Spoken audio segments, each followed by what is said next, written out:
I'd consider myself a pretty laid-back guy. I'd say the same about most of my friends. This happened last year, so I'll get right into it. Spring break was supposed to be just me and my friends Jackson, Ariel, and Isabel camping on a secluded beach in Alabama. No crowds, just stars and waves. We got there late, later than we planned. We parked in the closest lot and began walking toward the beach. The place was dead quiet. No other campers, no fishermen, nothing but empty sand stretching for miles.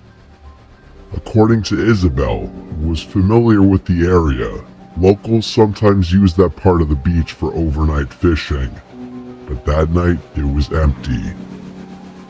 It wasn't fully dark out yet, but the sun had started setting, so we'd need to set up camp quickly. Jackson and I began pitching the tents. Since I had driven, I had brought my dog Bean with me. He was a Doberman who loved the sand, so we all got a kick out of watching him run and roll around. At one point, Ariel pointed out a car in the distance, saying it had driven by twice already. I turned. An old, beat-up looking SUV slowly rolled past on the narrow access road that ran parallel to the dunes. The access road was a little more than a strip of packed sand, just wide enough for one car.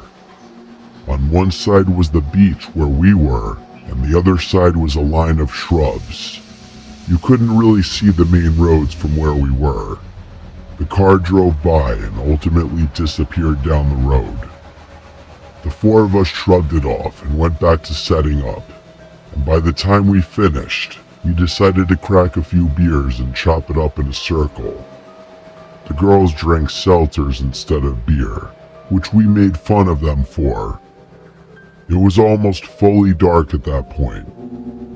I can't remember who noticed it first, but that car that had driven by was back again, only this time, it stopped when it was parallel to us. The driver's door opened and a man got out. I could tell it was a man because he was really tall, although I couldn't make out any features of his face. He began walking towards us, and the girls got nervous. Jackson and I told them not to worry, and we got up to go intercept the man before he could reach our campsite. Bean was already on high alert, so I told him to come with us. As we got closer, I started to notice that he was walking oddly. There was this slight limp in his walk, and he almost stumbled a few times. When we got close enough, Jackson said, "How's it going, man?" trying to keep things light. The guy didn't waste any time. He immediately said, "You're on my property." He slurred his words a bit, and I figured he was a little drunk. I told him we thought the beach was public land. Keep in mind, it was really unlikely that some dude owned the beach. There were no private signs anyway. After I said that, the guy didn't answer. Instead, he pulled out a knife. Bean started growling in response to the man's body language, which honestly should have scared the guy off given how scary Dobermans look. But he didn't budge. Instead, he started running towards us with his knife outstretched. Bean charged at him and jumped to attack his arm that was holding the knife, causing him to fall to the ground. I yelled no at the top of my lungs as I didn't want my dog to get stabbed, but Bean somehow got the dude to drop the knife. The man screamed in pain as Bean bit his arm. I whistled for him to get off and he listened to me. He ran back to my side but kept his eyes on the guy who was now writhing in pain on the ground. Eventually, the guy got up and started running back towards his car. Jackson and I ran back to the girls, telling them everything. By the time we finished, that SUV had driven off. The girls wanted to pack up and carry everything back to the car, But there was a part of me that was nervous about that plan. That guy was unhinged.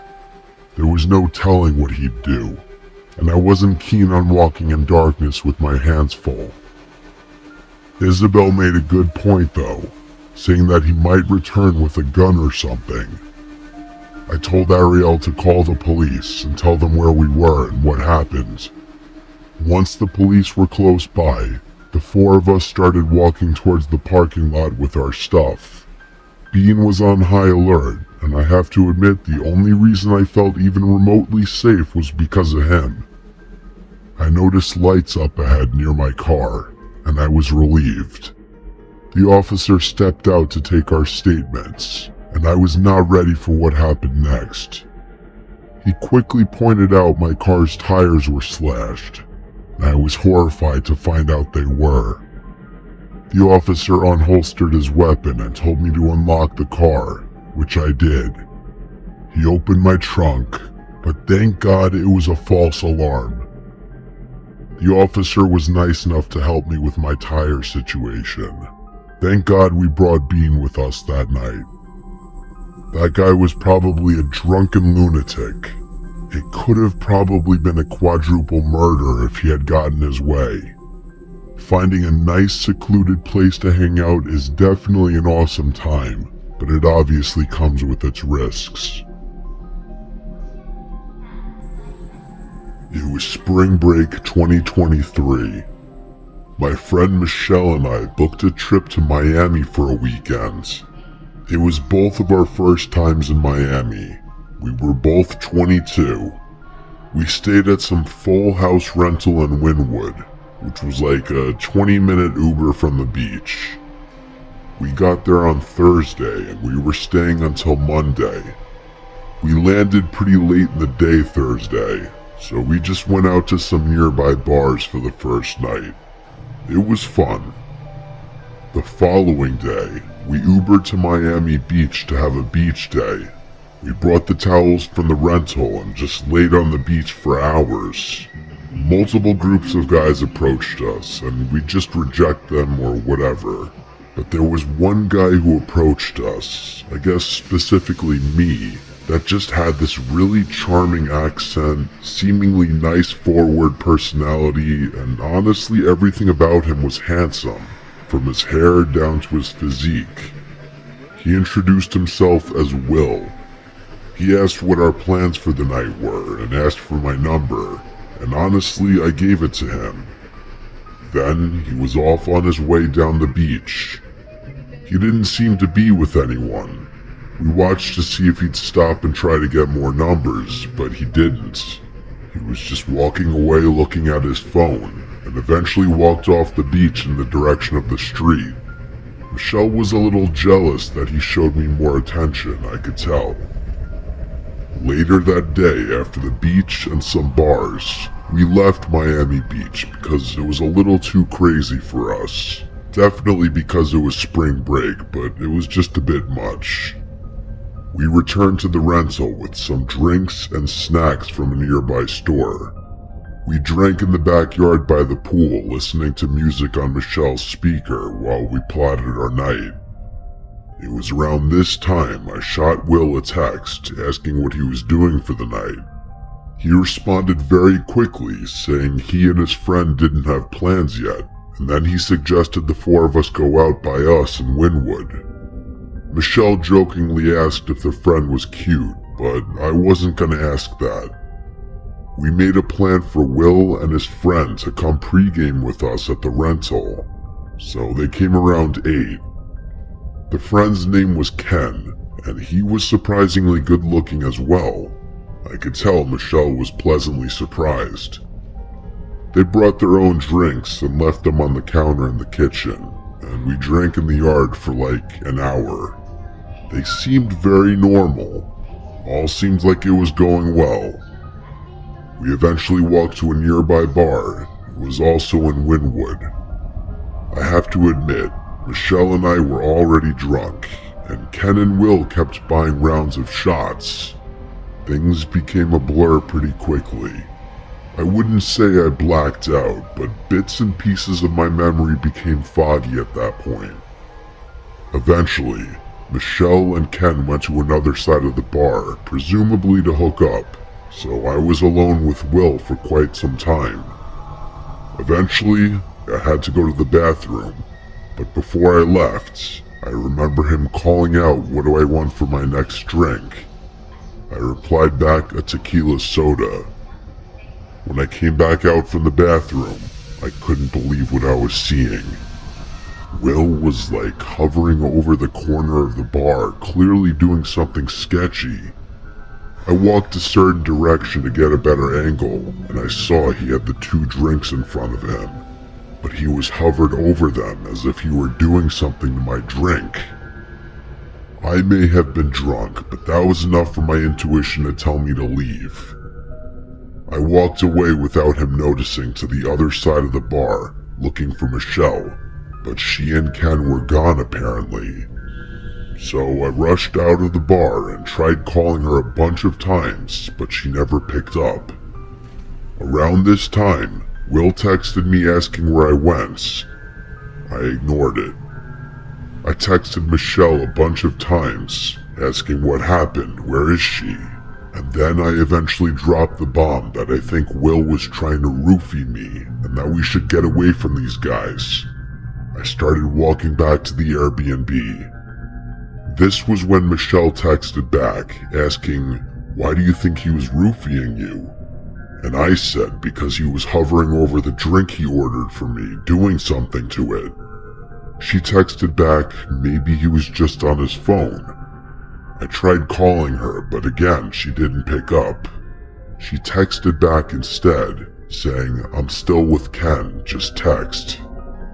I responded to her that I already left, so I'm not going back anyway, and I suggested she meet me at the Airbnb. She responded, "I'll be back soon." So I walked back. When I got back, I let myself in with the code lock. The door automatically locked after like 10 seconds. Same thing with the back door. I sat, really drunk and by myself, honestly worried about Michelle, but also I feel like I was wondering if I was just overthinking the whole roofies thing. Maybe he was just on his phone. Either way, it was too late now. I was surprised that Will never attempted to text or call me again. Next thing I remember was the doorknob to the back door jiggling, and then I heard the button sound effects of the code lock, followed by a failed attempt sound effect. I then got a text from Michelle saying to open the back door. I went to the back door and called Michelle's name through the door. She didn't answer though. So I tried calling her phone, but she didn't pick up. I got a text back saying, "Hurry, open the door, he's coming." And this was when I really started to freak out. I yelled through the door, "Michelle, you're scaring me." There was no peephole or windows to look through to see if it was really her. I begged her to please answer me. She never did. There was a peephole in the front door, so I hurried to the front and looked through it. I actually felt sick at this moment, scared for my life, because I saw what looked like Will hiding to the side of the front door. A million thoughts crossed my mind, like if Michelle was running from Will. I was still too terrified to open the back door without her confirming it was her. I texted her back that I'm calling 911 right now. She didn't respond. I actually did call 911 and explained, and while I was on the phone, I checked the peephole again, and Will was gone. When police showed up, I let them in, and within 5 minutes, one of them asked if my friend was blonde, and I said yes. He then told me that another officer had her in their squad car and was bringing her here. I was so relieved, but also horrified. When she arrived in a second police car, she had been visibly crying. She was very, very drunk. To the best of her ability, she explained that she had her phone stolen and she was lost wandering the streets for an hour until someone helped her call the police. All of the texts I got from her number were never her. It was that guy she was with, Ken, or whatever his real name was. We also found her phone thrown in the pool in the backyard. They clearly took off the second I mentioned the police. We had to make a police report giving every last detail as specifically as possible. They said they'd get the surveillance footage from the bar we went to. We also had to contact the Airbnb host and immediately cancel our stay and go somewhere else. It was a long, nightmarish night. Obviously, the rest of our trip was completely spoiled. It took a whole week before hearing back anything from the police, and the only reason they called was to confirm what the name that guy that I was texting gave me, because it didn't align with the phone records for that number, which I'd already figured out myself. He was using another stolen phone. After that, I never heard from the police again, which is absolutely sickening how little priority the police put into cases like this, even with easy evidence. I have no interest in returning to Miami after this horrible experience. I could have honestly been killed.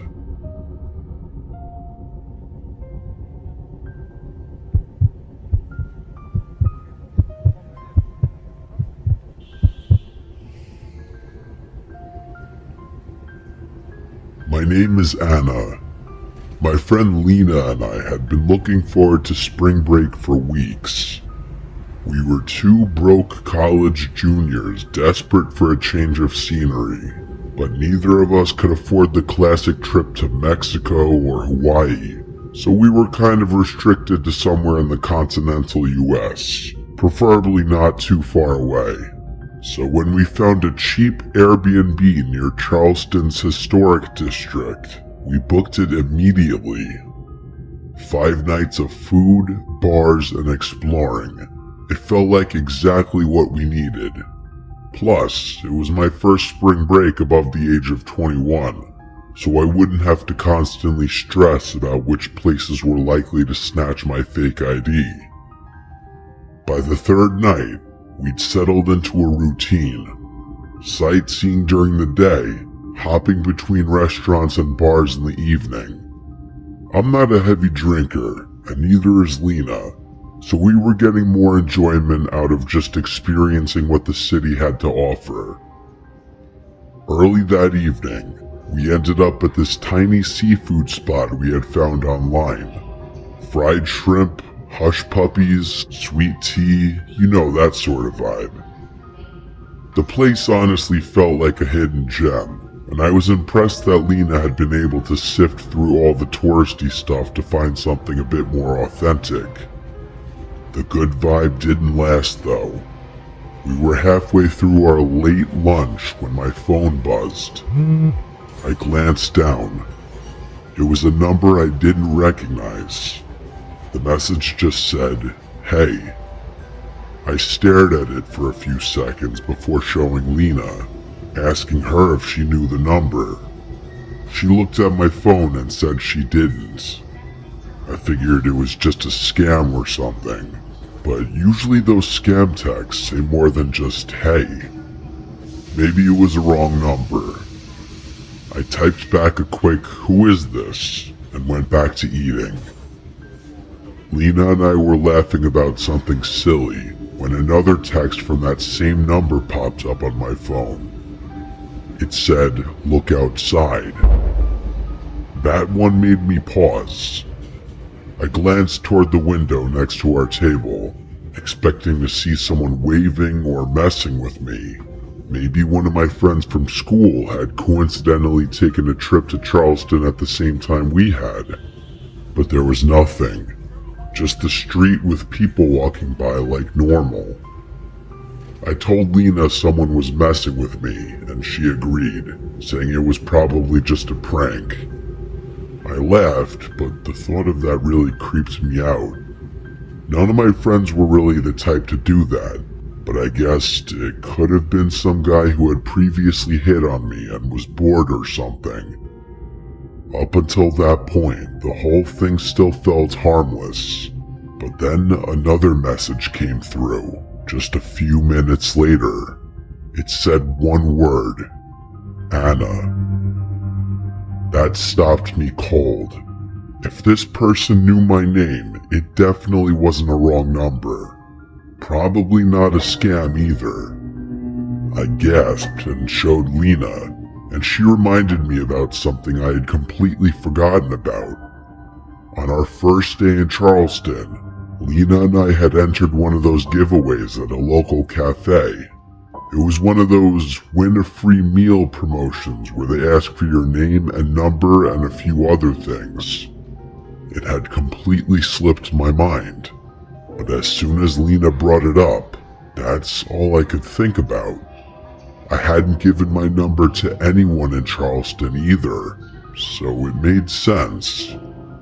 I told Lena whoever was texting me probably had her number as well, and the two of us kind of freaked each other out. Dinner wasn't as fun after that. In all honesty, I felt too out in the open.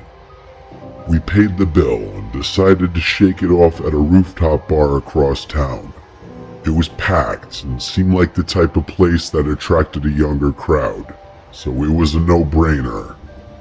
After a few drinks, I was starting to loosen up, and Lena and I were enjoying ourselves again. But of course, that didn't last long. I got another message from that number, but this one was so much worse. It said, "That's a nice red jacket." I went stiff. I was wearing a red jacket. In fact, I was one of the only people there who was even wearing red. I looked around frantically, but it was useless. The place was crowded, filled with people laughing and drinking, but no one was looking at me.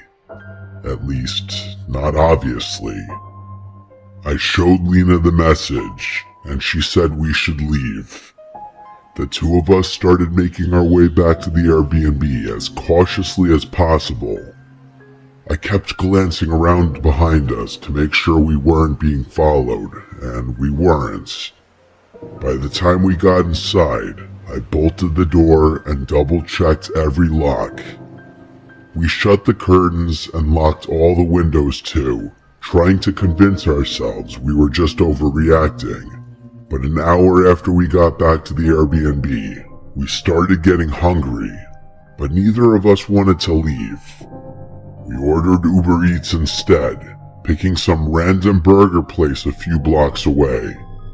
I always had my Uber Eats setting set to leave at door by default, as I had a really bad experience with a delivery driver a while back that I don't want to talk about. The estimated wait time was 50 minutes, which felt like forever. We distracted ourselves by watching some dumb reality show, trying to shake off the lingering paranoia from earlier. For a little while, it worked. Eventually, there was a knock at the door. I looked down at my phone and saw a notification from Uber Eats saying the driver was arriving. I was confused though. Normally, Uber Eats would send a photo when the food was dropped off, so I wasn't too sure why our driver had knocked on the door.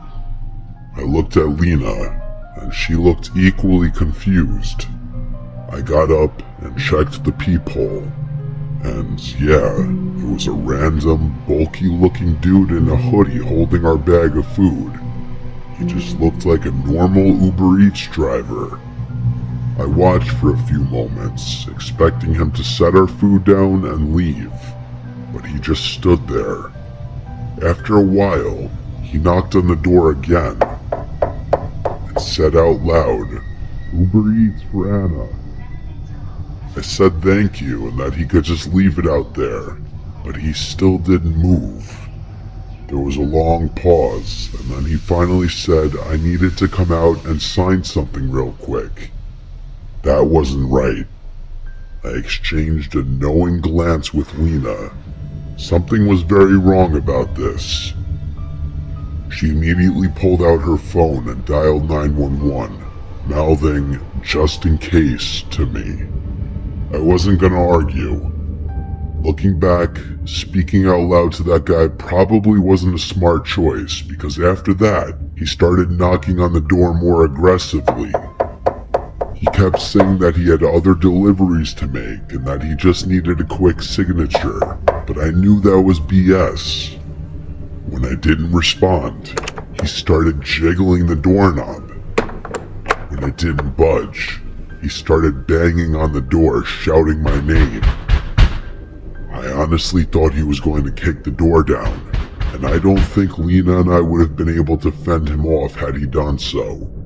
But then I heard a siren in the distance, and the banging on the door stopped. I heard the bag of food fall to the porch, followed by rapid footsteps running away from the house. There was quite the commotion on our yard. We heard officers yelling and sirens blaring. Lena and I rushed to one of the windows just in time to see two officers tackling that guy in the hoodie a few houses over.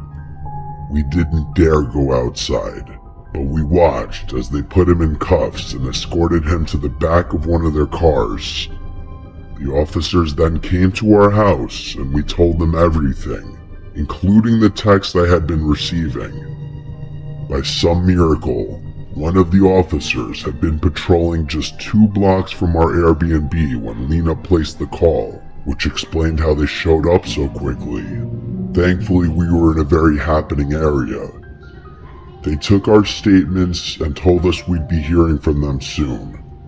It turned out our cafe theory was spot on. He worked there. He had taken photos of the giveaway forms and had been following us since that afternoon, probably because we had written down that we were just visiting for spring break, and that made us easy targets or something.